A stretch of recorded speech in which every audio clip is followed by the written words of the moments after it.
Selamat bergabung dalam Cahaya Bagi Negeri bersama dengan saya Mark McClendon. Dan saya Maria Kasmetan.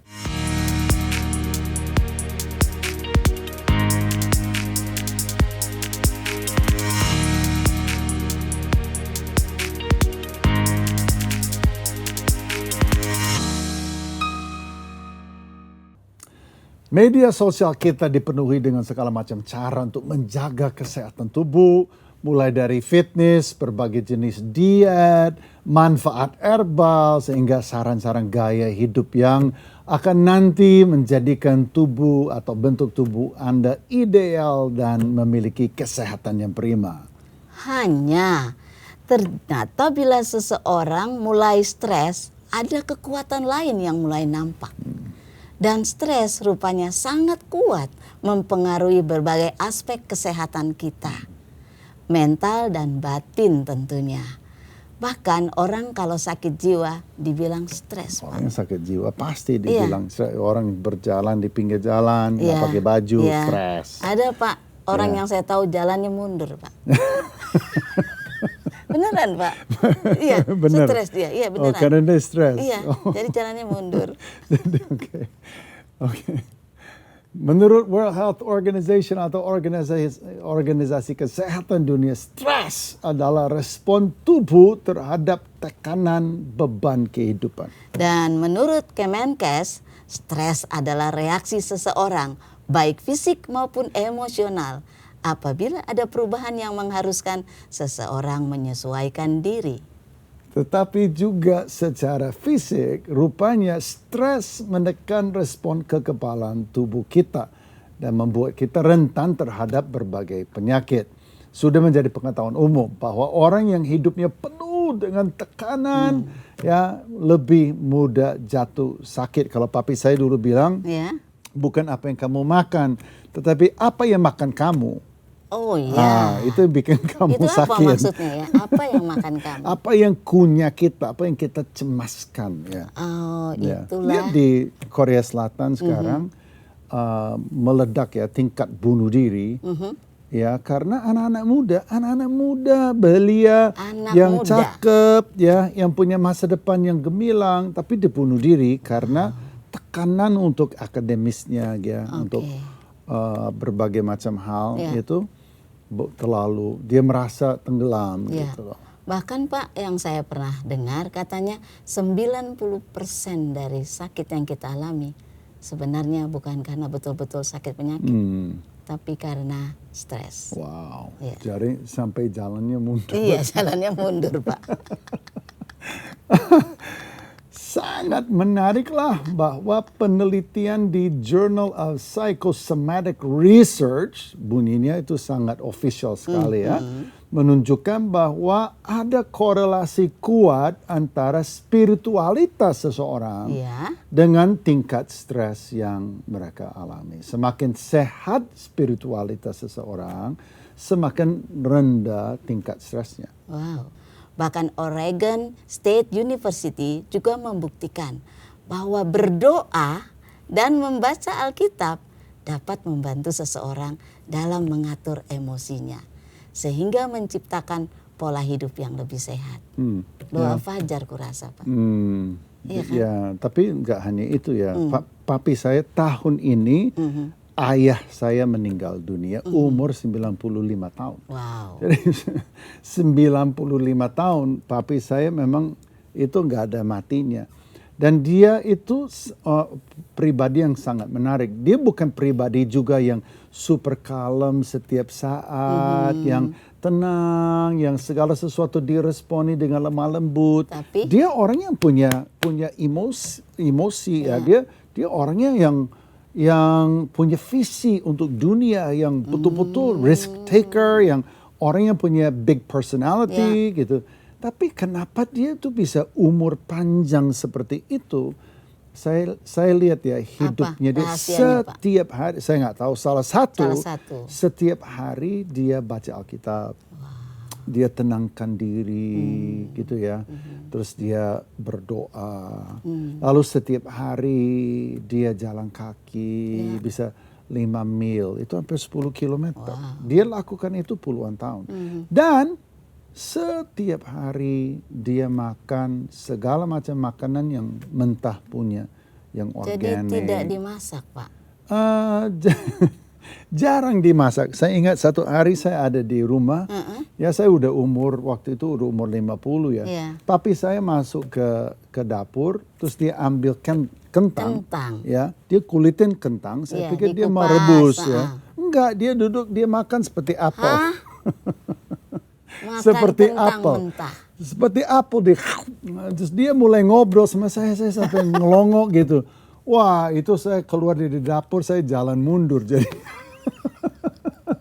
saking ininya. Nah, itu jadi khasiatnya papi saya tuh kayak gitu ya. Dia Pak, Bapak terus coba nggak makan kentang mentah Saya itu? nggak pernah. Nggak pernah nyobain. kalau apel mau, tapi kalau kentang ya saya nggak mau. Nah, hari ini kita akan menjelajahi bagaimana kita dapat mencapai hidup yang bisa melerai stres dan dapat keseimbangan antara kesehatan spiritual dan fisik kita. Ini bukan hanya mimpi, tetapi sesuatu yang bisa kita wujudkan dengan pasti langkah-langkah sederhana dalam kehidupan sehari-hari. Nah, untuk membahas ini kita membawa pakarnya, tokohnya. Wah. Ini adalah Bapak Insinyur Jarod Wijanarko. Dia adalah orang yang mentoring kesehatan bagi banyak orang. Dia punya YouTube channel namanya Inspirasi dengan Jarod Wijanarko. Dan itu diikuti banyak sekali orang. Banyak orang menemukan pemulihan kesehatan kembali melalui mengikuti beliau. Luar biasa. Dan kita hari ini hadirkan Shalom Pak Jarod Wijanarko. Shalom Pak Jarod. Salam sehat luar biasa. Salam sehat luar biasa. Saya nggak bilang Pak Jarod juga menulis buku, Ya. tapi terlalu banyak buku yang ditulis, kita nggak tahu Sehingga- mau sebutnya mana. By the way, Bapak udah pernah baca bukunya salah satu? Saya baca Ya. yang mengenai keluarga. Oke. Bagus, ini Ya. jagoan di banyak hal, tapi termasuk keluarga. Ya. Pak Jarod, lagi stres nggak nih? Mungkin Pak Saya Jarod, ini kan, mungkin Pak saya ini Jarod kan hamba nggak ngalamin Tuhan. stres ya. Saya hamba Tuhan sanguin, jadi stres tuh nggak kelihatan. Tapi pernah nggak Bapak stres? Ya, saya nggak merasa stres, tapi gula darah saya yang saya sempat 10 tahun lepas obat, lepas insulin kembali ke 400, 500. Lalu saya dites lewat namanya tes HRV dalam camp kesembuhan yang kami adakan.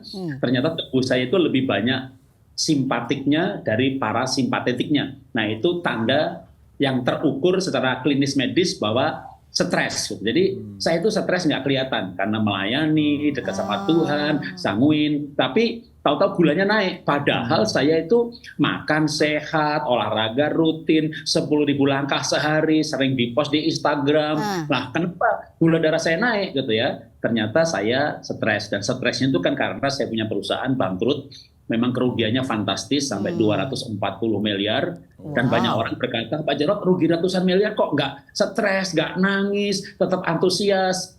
Jujur sebenarnya stres, tapi waktu stres tuh kita nggak rekam terus upload gitu ya. Hai guys, gue lagi nangis nih.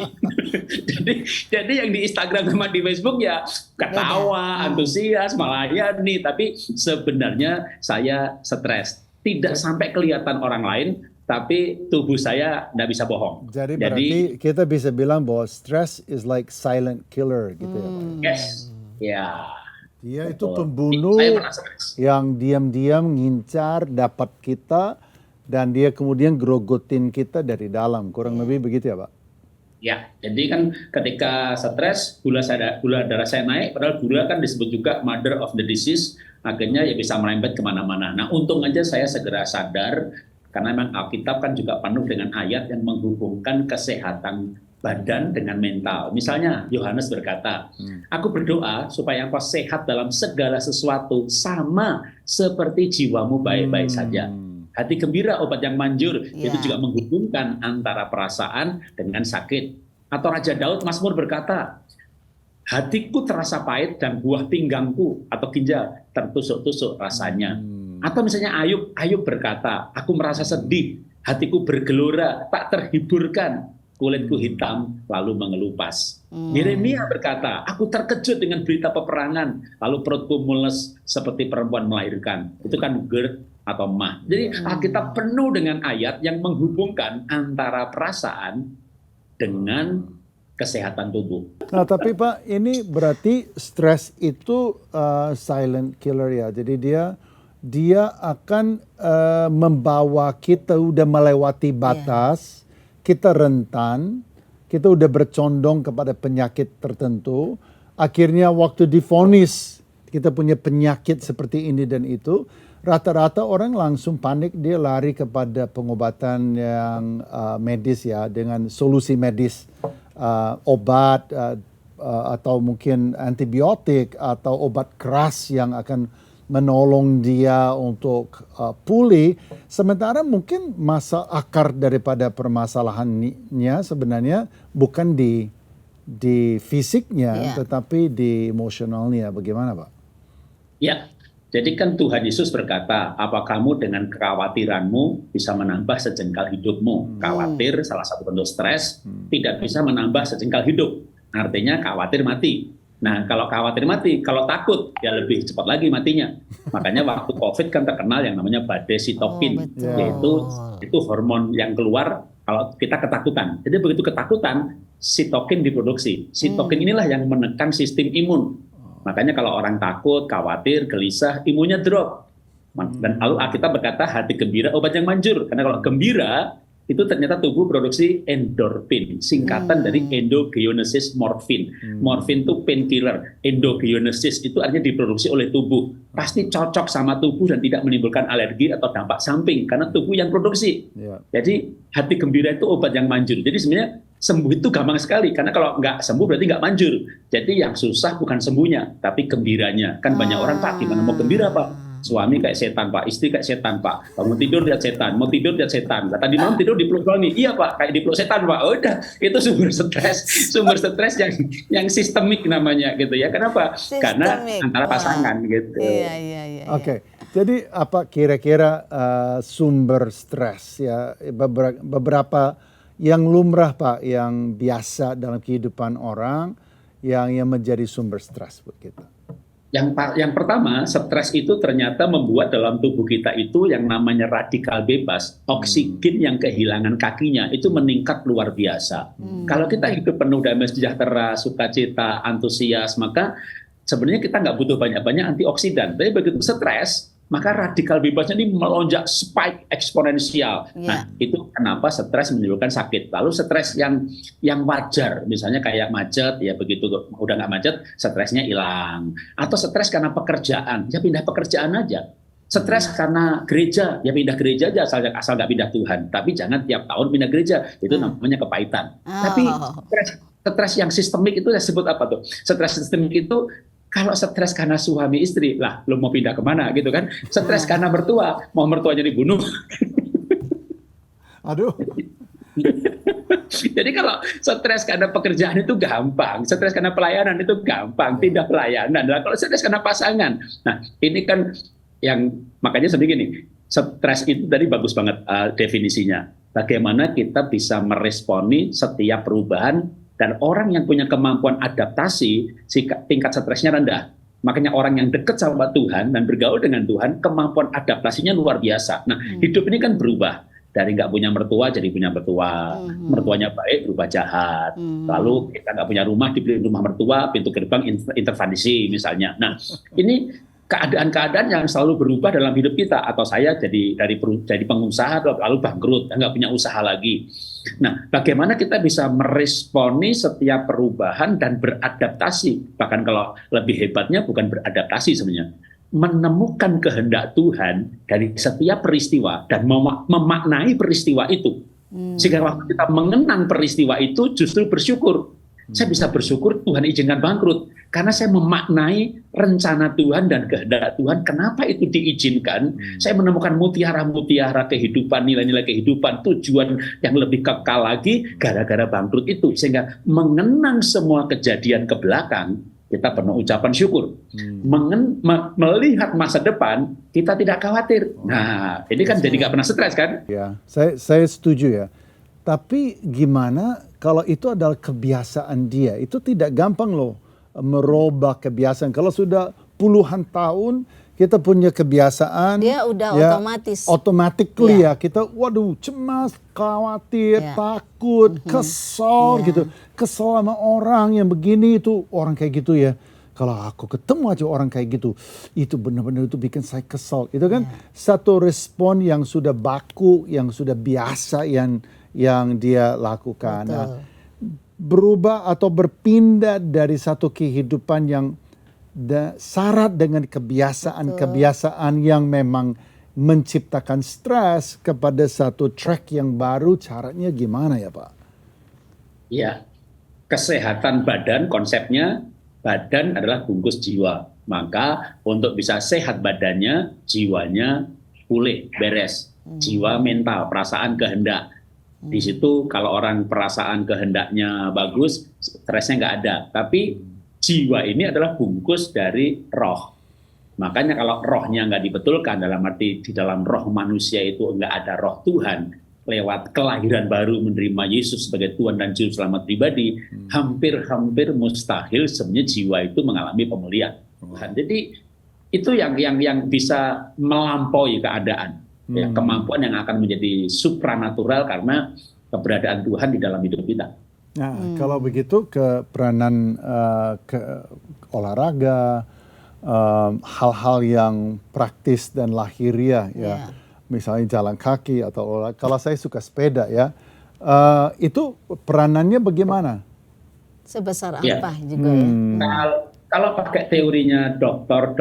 Dietrich Klinghardt mengenai 5 level kesembuhan, maka pengaruh tubuh fisik, dia membagi manusia dalam 5 tubuh. Tubuh fisik itu misalnya ya sakit pakai obat, pakai olahraga, pakai diet, pakai makanan, itu 10-15%. Di atas tubuh fisik, misalnya tubuh energi, yaitu lewat pola nafas, meditasi, limpatik yang lancar, peredaran darah yang lancar, lewat akupunktur, itu bisa 15-20%. Di atasnya tubuh energi, itu ada tubuh mental, di mana inner healing, luka batin, self-image, itu punya proporsi yang lebih tinggi lagi, karena itulah bicara kesehatan mental.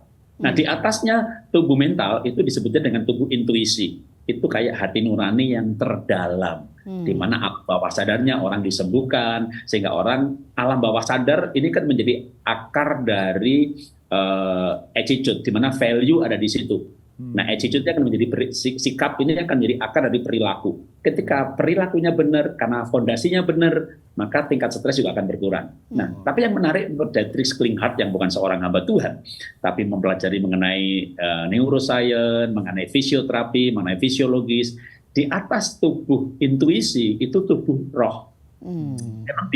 Definisinya bukan Kristen ya, tubuh roh itu definisinya adalah perjumpaan dan pengalaman dengan energi yang lebih tinggi. Nah, ini kan bisa mengarah kepada agama apa saja. Tapi kalau saya menerjemahkan tubuh roh itu ya roh kita, di mana roh kita ada Roh Kudus. Itu levelnya justru secara sekuler pun diakui memiliki level kesembuhan yang tertinggi, yang disebut dengan enlightenment atau kesadaran murni. Kalau di dunia meditasi disebut tao sejati, tapi bagi saya berikan istilah itulah perjumpaan dengan Tuhan. Ketika orang merasakan perjumpaan dengan Tuhan, tubuh lalu hidupnya, mentalnya itu penuh joy, love, kasih, dan peace. 3 ini juga menurut David Hawkins, PhD, profesor yang juga belajar banyak mengajarkan mengenai energi kesembuhan. Love, joy, peace, sukacita, damai sejahtera, kasih, itu energinya tertinggi. Nah, lalu mestinya kita orang yang hidup di dalam Tuhan, yang Tuhan adalah kasih dan kasih di dalam kita, udah mestinya ya kalau Tuhan izinkan sakit, sembuhnya tuh cepat. Luar biasa. Oke Pak, kita sampai ke situ dulu. Sebentar lagi kita akan gabung lagi dengan Pak Jarod Wijanarko, luar biasa. Saya agak khawatir ya Bu Maria bahwa Pak Jarod ini bukan manusia, dia kecerdasan buatan. Luar biasa dia. Semuanya begitu. Iya, mengalir terlalu cepat. Itu mencurigakan sekali. Saya pikir kurang manusiawi ya. Saya jadi apa namanya? Agak saya jadi stres ya, gitu ya. Saya kok jadi stres ya ngomong sama dia ya. Ini stres bener itu bikin saya merasa kok saya nggak sepintar ini ya. Kok saya nggak secepat ini, kok saya ngomongnya juga nggak selancar dia, gue stres ini. Soalnya dari satu ke satu itu semua sambung menyambung dan tak Luar henti ya. biasa. Tapi itu buat saya menggambarkan satu jawaban Ya. yang sebenarnya ini akar. Yang Pak Jarod bicara ini turun kepada akar. Betul. Ya. Kenapa ini kita sakit ya? Kenapa kita ini terlalu cepat mati? Bukan karena dipanggil Tuhan, tapi karena hal-hal yang konyol sebenarnya betul. adalah kita dimakan dari dalam dan dia sedang bicara mengenai satu akar yang sehat ya akan menghasilkan buah yang baik dalam kehidupan kita. Ya. Dalam perjalanan hidup kita seringkali diperhadapkan pada momen-momen yang sulit yang menimbulkan kecemasan. Namun, kita perlu menyadari bahwa kita tidak sendiri. Seperti pengalaman hidup seorang Tabita Anna yang percaya bahwa kita dapat hidup tanpa kekhawatiran karena Tuhan telah menyediakan segala sesuatu. Untuk itu, mari kita saksikan kisahnya.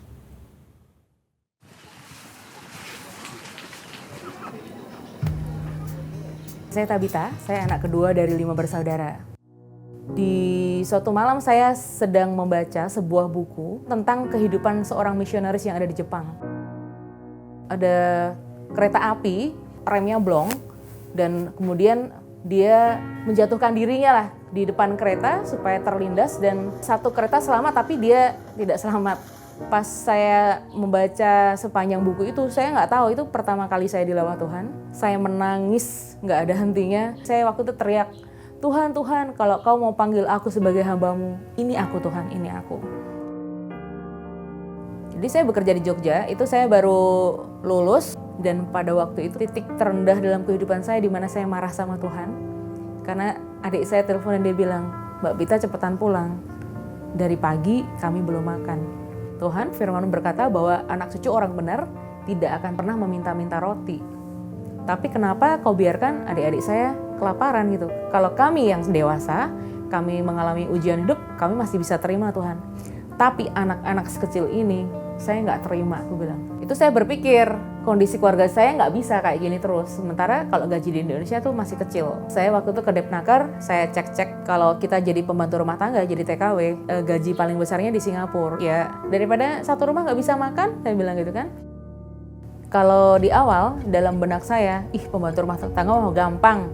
Tinggal nyapu, tinggal ngepel. Tapi ternyata ketika kita benar-benar menjadi pembantu rumah tangga, itu yang terberat adalah tekanan mentalnya. Kita jauh dari keluarga, tidak punya teman di sana. Kita tidak bisa keluar kalau tidak dikasih kunci sama majikan. Kemudian tergantung dari orang-orang yang tiap hari bertemu dengan kita. Nah waktu itu saya ngomong anak tunggal, usianya 4,5 tahun. Dia ambil sapu dan dia gebukin saya. Dan saya berpikir saya diposisikan seperti keset yang kayak diinjek-injek oleh orang. Saya berpikir ya inilah nasib saya gitu.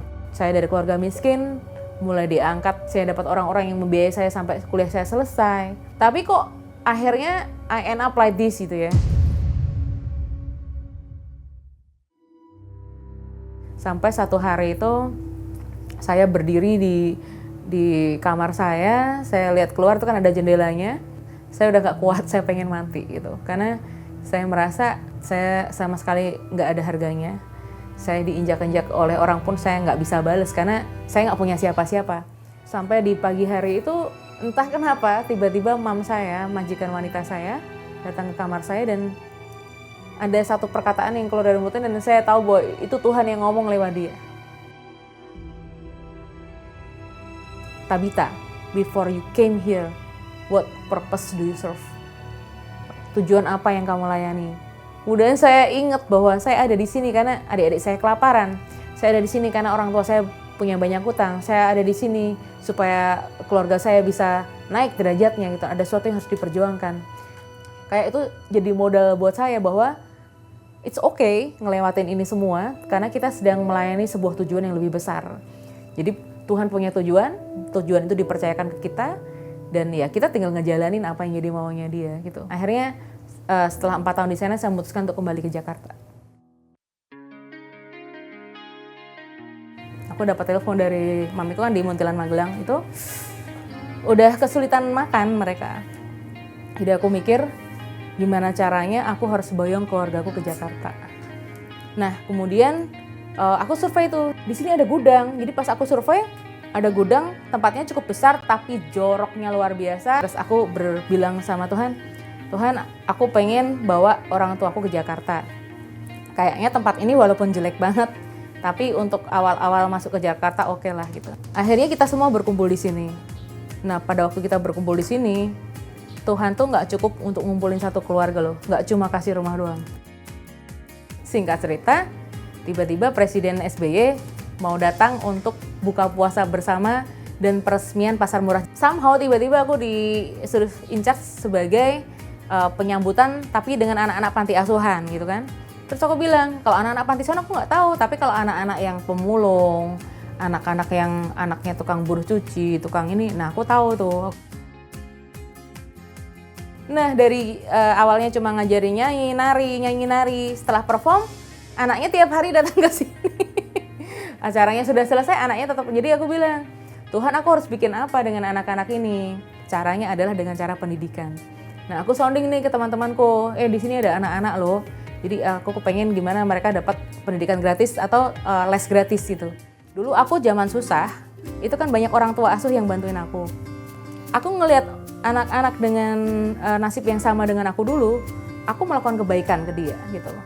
Dan aku bukan berharap dia balas lagi ke aku. Suatu hari dia hidupnya naik gitu ya, terangkat derajatnya dan dia berhasil. Aku berharap apa yang pernah kita lakukan ke dia lakukan lagi ke orang-orang yang dia lihat hidupnya mirip atau sama dengan dia sebelumnya. Kayak dulu waktu di Singapura kayaknya sengsara banget. Ternyata dari situ kan bahasa Inggrisnya kepake. Itu aku belajar grammar, belajar semua kata-katanya itu dari koran. Kemudian kalau kita lihat pronunciation, nontonnya dari mana? Dari TV. Jadi kita nggak pernah nyangka kan, ketika di titik itu ternyata Tuhan ngajarin apa. Jadi selama kita terikat sama dia, tetap di dalam dia, harusnya kita nggak perlu khawatir. Karena aku selalu bilang, Tuhan itu kan menciptakan bumi dan segala isinya itu kan 6 hari ya, hari ke-7 dia beristirahat. Kenapa dia nggak ciptakan manusia di awal? Jadi sebelum manusia itu ada, Tuhan sudah menciptakan segala sesuatu yang kita butuhkan sebelum kita diciptakan. Jadi kenapa kita khawatir? Kita bisa tahu bahwa sebelum kita dilahirkan, Tuhan tuh sudah memiliki dan menyediakan segala sesuatunya yang kita butuhkan untuk sebuah pekerjaan baik, yaitu masuk dalam rencananya dan memenuhi tujuannya. Wow. Keren. Itu saya berpikir bahwa perspektifnya dia berubah. Ya.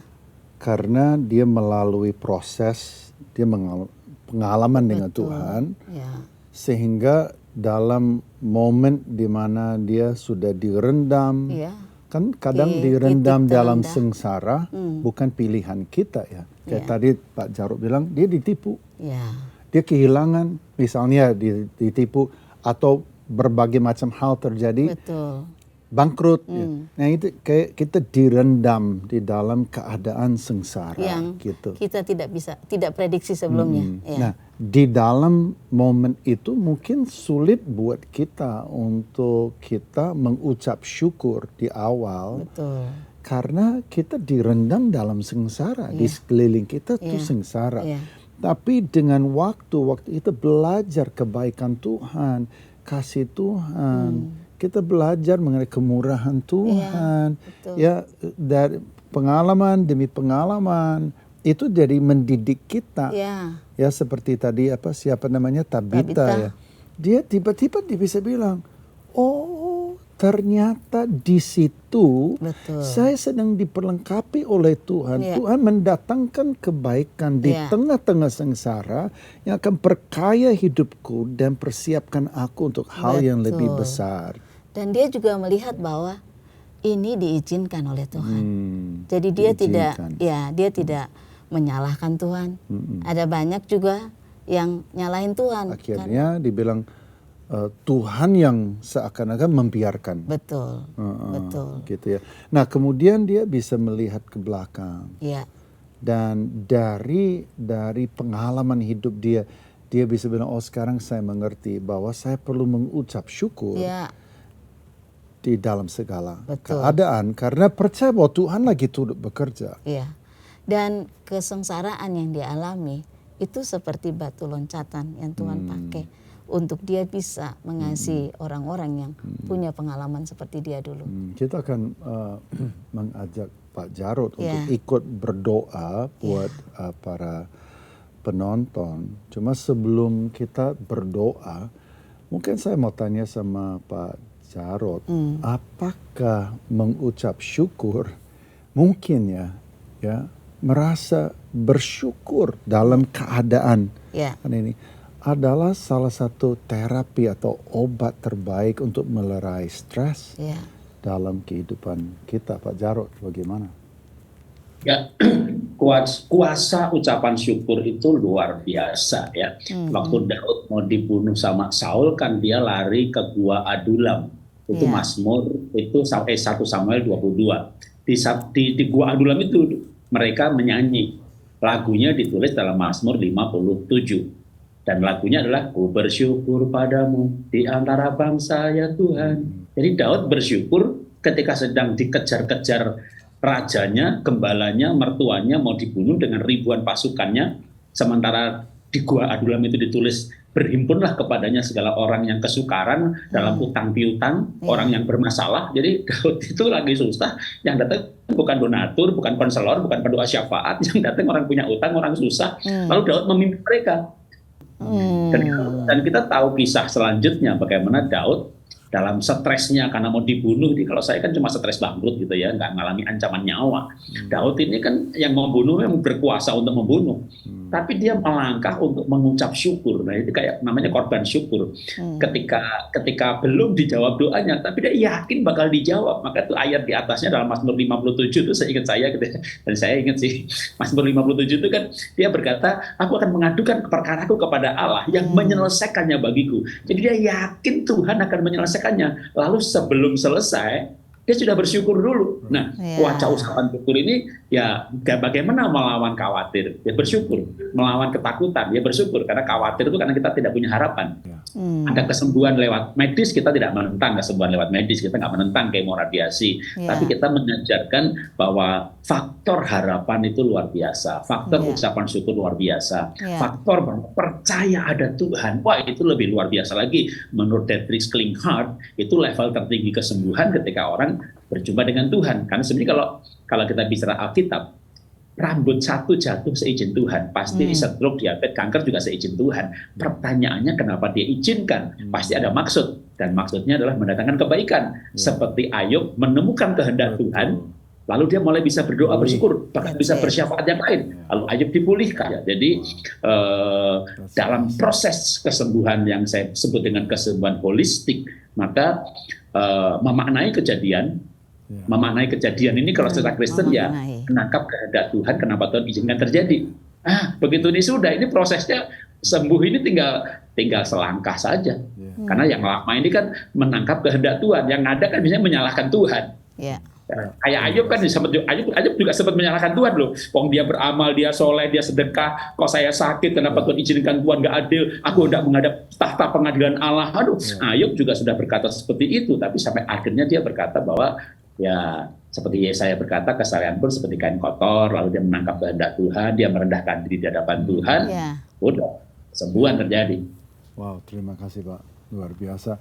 Saya tidak perlu menambahkan, tapi saya mau ajak setiap pemirsa untuk kita tundukkan kepala dan berdoa. Bapa di surga, terima kasih.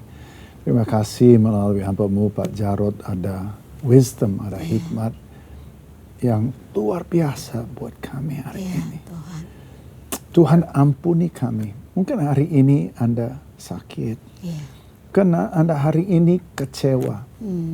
Rasa kecewa itu sedang seperti menjadi pompa stres dalam seluruh kehidupan Anda. Bukan hanya Anda, pernikahan Anda, keluarga Anda. Atmosfernya berubah karena stres. Karena kecewa. Ya, atau karena takut. Mau sembuh nggak bisa, mau minum obat apa aja nggak sembuh karena takut mati, ya, takut apa gitu. Dan ini saatnya untuk kita datang merendahkan Ya, diri Tuhan. dan mengatakan, Tuhan ampuni, aku mengucap syukur karena Engkau baik.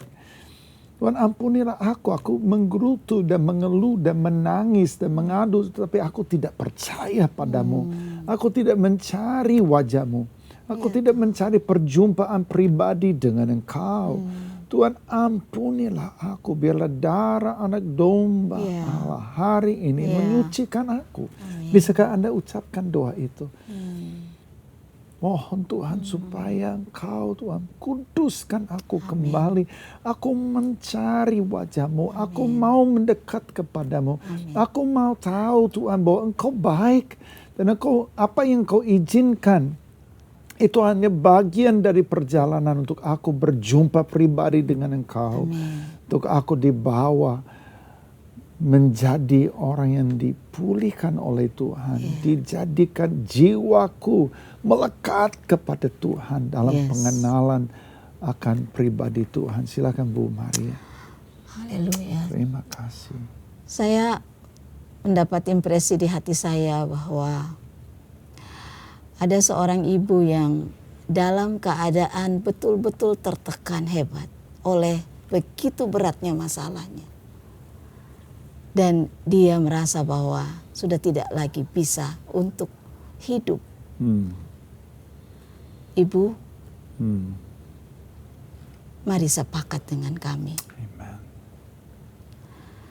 Tuhan, kami ingat janji-Mu, Yeremia 33 ayat 3 Tuhan. Berserulah kepadaku, maka aku akan menjawab engkau. Aku akan memberitahukan kepadamu hal-hal yang tersembunyi yang tidak kau ketahui. Hari ini Tuhan kiranya mendatangi ibu. Kiranya Tuhan mengunjungi dengan kasih-Nya. Ulurkan tangan-Mu kepada Tuhan dan izinkan Dia menuntun ibu ke tempat di mana engkau akan mendapatkan kekuatan, mendapatkan harapan, dan di sana Tuhan akan memberikan jalan keluar yang belum pernah ibu punya sebelumnya. Terima di dalam nama Yesus. Saya merasa ada orang hari ini yang sebenarnya sudah, ini momennya di mana iman Anda mulai lepas, benar-benar percaya pada, dengar firman Tuhan, dengar yang disampaikan oleh Pak Jarod, oleh hambanya, oleh Ibu Maria, dan ada satu iman yang mulai bangkit di dalam hati Anda hari ini. Aku minta Anda taruh bagian tangan kirimu di bagian tubuh yang sakit. Lalu ulurkanlah tangan kanan Anda ya ke surga dan terima kesembuhan di dalam nama Yesus. Jadilah kamu sembuh. Amin. Semua penyakit, semua kelemahan kami halau di dalam nama Yesus. Dan kami perkatakan kamu sembuh saat ini di dalam nama Yesus. Terima dengan ucapan syukur bahwa kamu sudah sembuh dan terima kesembuhan. In Jesus name, dalam nama Tuhan Yesus Kristus. Haleluya. Haleluya. Puji Tuhan, kalau Anda ikut berdoa, kalau Anda merasa hadirat Tuhan, kuasa Tuhan melawat Anda, pastikan bahwa Anda hubungi dan bersaksi. Beritahu kepada kami, ada sahabat doa yang menanti, ada nomor di layar. Anda tinggal hubungi 24 jam per hari.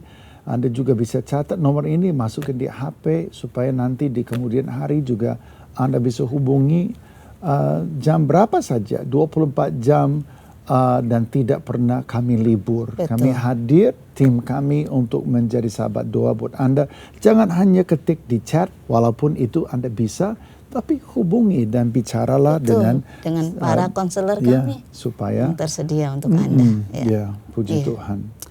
Saudara, saya percaya di antara Anda pasti mengalami terobosan dan mengalami bagaimana Tuhan hadir dan kuasanya melawat pada waktu kita berdoa. Inilah waktunya untuk kita memberikan kesaksian. Seperti Tabita, dia memberikan kesaksian, pasti kita semua diberkati. Dan ada nomor di layar yang akan menyambungkan Anda dengan cahaya bagi negeri. Para konselor kita, mereka tersedia di ujung telepon. Seperti Pak Mark tadi bilang, jangan cuma WhatsApp, telepon. Dan mereka siap untuk melayani Anda. That's good. Desa Darit, Kecamatan Menyuke, Kalimantan Barat adalah desa kecil yang berjarak 150 km dari kota Pontianak. Rumah bagi berbagai suku, termasuk suku asli Dayak. Mayoritas penduduk bekerja sebagai penoreh karet. Ada juga yang berladang dan menjadi buruh sawit. Fokus untuk bekerja di ladang membuat kebanyakan orang tua di Desa Darit kurang memiliki waktu untuk membimbing anak-anaknya. Tak hanya itu, kurangnya pengetahuan orang tua tentang gizi membuat angka stunting dan gizi buruk cukup tinggi di wilayah ini. Dengan kerinduan untuk membangkitkan generasi anak yang mencintai Tuhan, mencintai firman-Nya dan memiliki hati misioner, CBN hadir dengan pemuritan anak Superbook di GBI Kerajaan Allah Darit. Melalui kisah-kisah Alkitab Superbook, anak-anak mengalami kasih Tuhan secara nyata. Salah satunya adalah Devi Panus atau yang dikenal dengan sebutan Levi. Levi adalah anak yang sensitif. Didikan keras yang diterimanya dari kedua orang tuanya meninggalkan luka dalam dirinya terhadap mereka. Namun, ia ingin dipulihkan dan mengampuni ayahnya. Dan terjadi rekonsiliasi antara ayah dan anak. Yang luar biasa, setelah itu ia juga mengampuni mamanya. Itu membuat perubahan dalam keluarga mereka. Saya menonton kisah Yakub dan Esau. Saya belajar untuk mengampuni orang yang bersalah kepada saya, dan saya mengampuni papa, mama. Saya sayang mereka.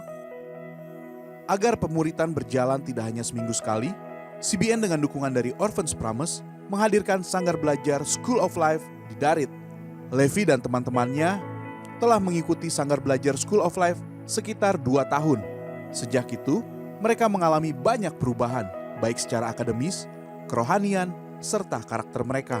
Bahkan, setiap murid di School of Life mendapatkan asupan makanan bergizi untuk mendukung proses tumbuh kembang mereka. Saya diajarkan firman Tuhan dan bisa ketemu sama kawan-kawan. Pas lagi SD nggak pernah dapat juara. Pas udah masuk Sol dapat juara. Dan puji Tuhan lagi ketika Levi mengikuti sanggar belajar School of Life, terus dibina karakternya, terus dipulihkan hatinya.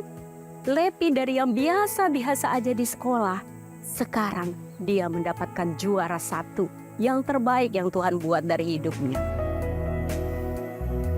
Dan juga untuk meningkatkan asupan gizi dan perekonomian keluarga dari beberapa anak sanggar belajar School of Life, Obor Berkat Indonesia sejak bulan Juli 2022 lalu memberikan bantuan bibit sayur untuk 5 keluarga. Salah satu penerima bantuan ini adalah orang tua Levi. Ini kan dari anak, dari dia ikut Sol atau les, tahu-tahu lama-lama ya Ibu Elin sama Kak Andre bilang kita katanya mau itu, dia kan lihat aku suka jualan sayur, cari sayur di hutan. Kalau kita di kebun, ada kebun sendiri itu kita bisa cari tambahan gitu. Nah itu saya tertarik sama bantuan ini. Selain diberikan bantuan modal berupa bibit dan pupuk, para orang tua penerima bantuan juga mendapatkan mentoring dari tim fasilitator CBN dan Obor Berkat Indonesia. Kalau kita kerjanya sendiri, tidak ada bimbingan yang lain gitu, susah. Tapi ini ada bimbingannya, kita lebih kuat, lebih semangat mengerjakan kebunnya. Dari Levi dipulihkan, keluarga dipulihkan, perekonomian mereka mulai terangkat, rumah mereka yang tadinya hanya rumah gubuk biasa mulai terbangun dengan rumah semi permanen, dan ini luar biasa cara campur tangan Tuhan.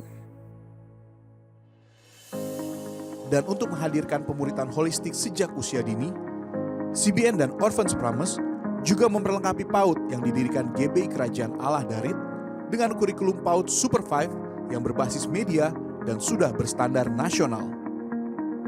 Awal mula PAUD kami mandiri ya, sejak tahun 2016 sudah memulai perintisan PAUD. Tapi puji Tuhan, saya selama 2 tahun belakangan ini sudah mengenal Super 5 dan ikut bergabung dengan Super 5. Sesuatu yang beda karena ada masuk dengan IT, dengan guru-guru dikenalkan dengan sesuatu terobosan yang baru, dengan kurikulum yang lebih mendalam. Dusun Pemantas telah membuktikan bahwa perubahan besar dapat dimulai dari langkah kecil.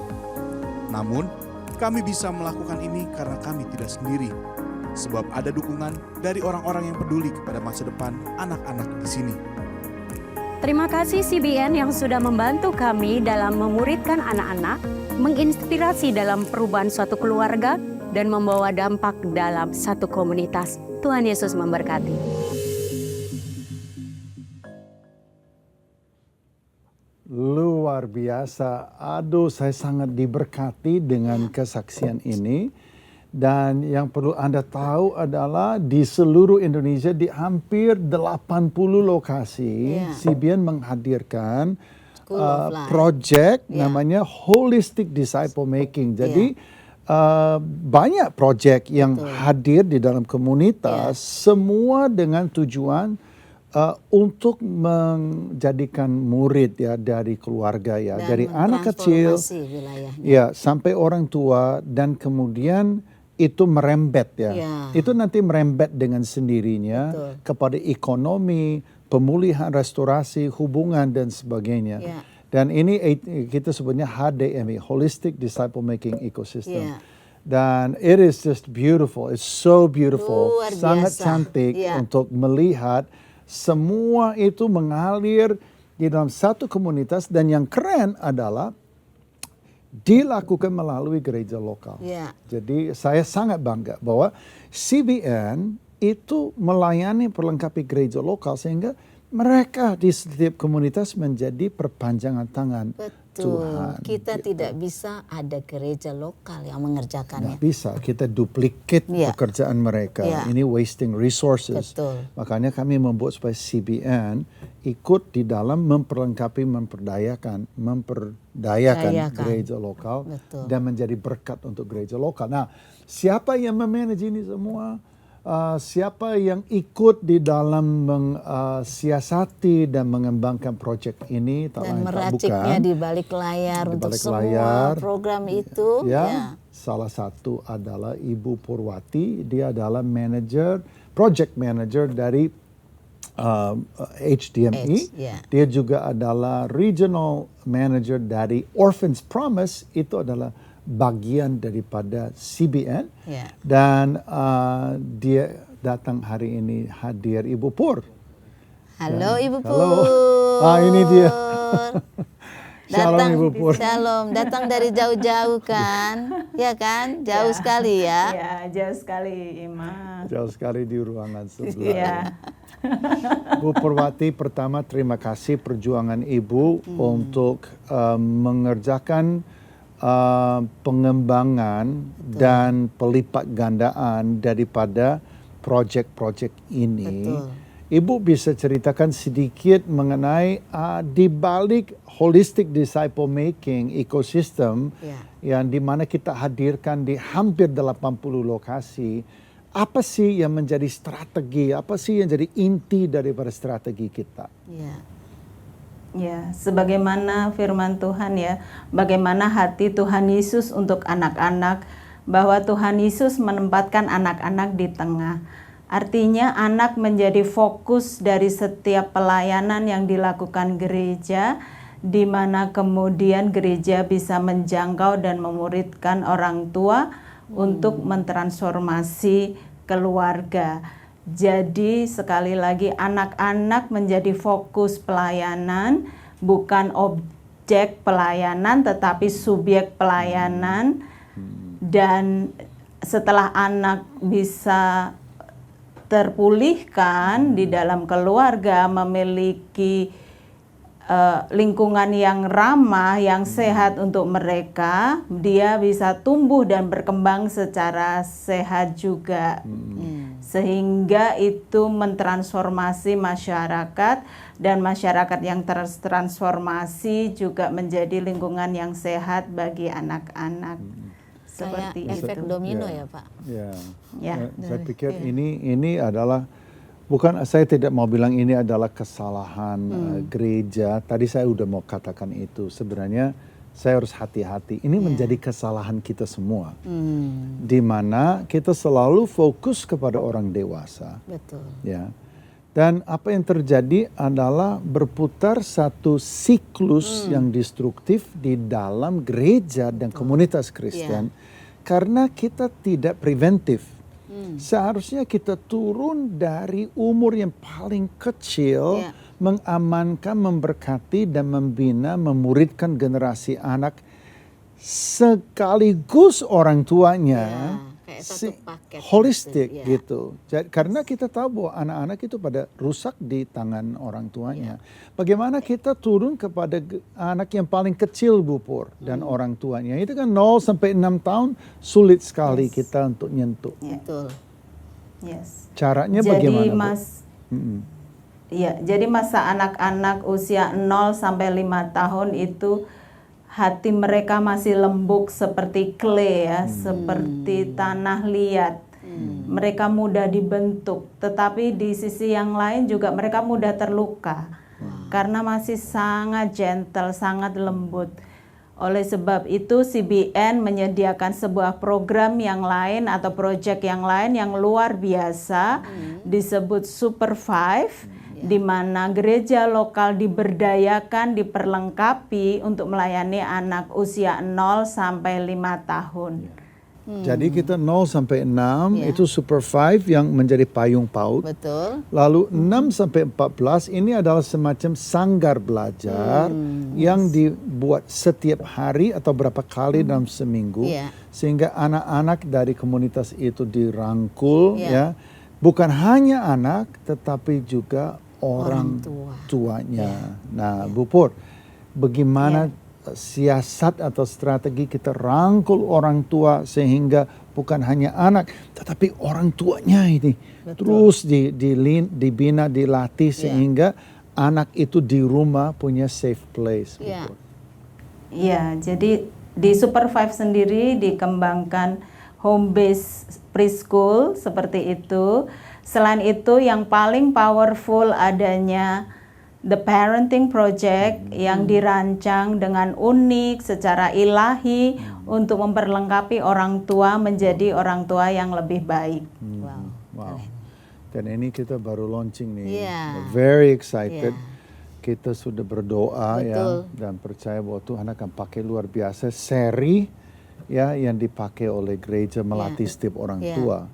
Jadi ini holistik dan juga pada akhirnya kita tidak sulit ya. Tidak sulit mencari orang tua yang butuh bantuan ekonomi yang bisa kita bina secara bertanggung jawab dan membina sehingga berhasil. Karena itu adalah orang tua daripada anak-anak kita, kayak tadi ibu itu yang biasa pungut-pungut sayur di hutan dia jual. Saya sangat tersentuh. Saya lihat sekali Bapak kayaknya terharu ya. Iya, terharu banget.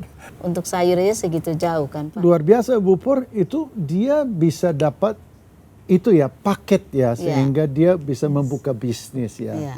Bahkan sampai ekonomi keluarga dipulihkan. Betul sekali. Kita bisa membantu keluarga anak-anak yang berkekurangan, tetapi kita tidak memberi ikan, tetapi memberi kail.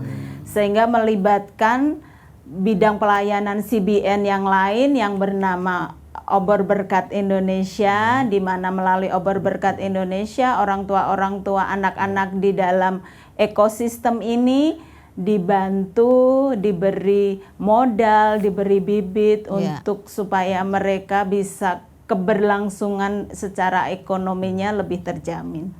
Bu Maria, kalau saya hadir di setiap HDMA, HDMA, nggak tahu Bu Pur ya, kalau kita 1 minggu kita hadiri 1, which is berdiri dari PAUD, sampai School of Life, sampai dengan The Parenting Project, sampai dengan project-project lain kemanusiaan, kesehatan, medis, UMKM. Kita hadiri satu di setiap minggu atau setiap 2 minggu satu. Saya perlu 160 minggu untuk mendatangi semua. Dan ini adalah kesempatan yang luar biasa. Saya mau katakan ini kepada Anda hari ini. Ya. Kalau Anda mau bersama dengan kami mengembangkan ini, betul-betul kita tuh muridkan generasi anak dan orang tuanya. Ya. Dan kita melihat transformasi terjadi di komunitas melalui gereja lokal. Ya. Jadilah mitra CBN. Mungkin Anda menyaksikan ini, Anda adalah orang yang berada. Anda bisa melakukan hal banyak. Anda bisa buat banyak. Ya buat banyaklah selagi masih ada waktu. Betul. Kalau Anda bisa memberi yang terbatas, ya berilah yang terbatas. Mulailah dengan benih yang ada di tangan, ya nanti Tuhan akan memberkati dan melipat gandakan. Ya. Tetapi di layar Anda ada QR code, Anda ambil HP Anda tembak QR code-nya, dan itu akan membawa Anda kepada lembaran mitra CBN untuk diisi dan kemudian dikirimkan kembali, atau di deskripsi di bawah Anda bisa klik di link. Jadilah mitra CBN, gabunglah dengan kami di dalam kami menggarap amanat agung di Indonesia, Sabang sampai Merauke. Iya. Jadi Bapak Ibu kasih. Saudara dikasihi, saya percaya kita semua diberkati. Dan saya Maria Kasmetan. Ya, terima kasih juga. Saya Mark McClendon. Terima kasih kepada Pak Jaruk Wijanako. Terima kasih Ibu Purwati dari CBN's Orphans Promise. Terima kasih kepada semuanya yang ikut menyaksikan. Tuhan Yesus memberkati. Sampai jumpa. Tuhan Yesus berkati.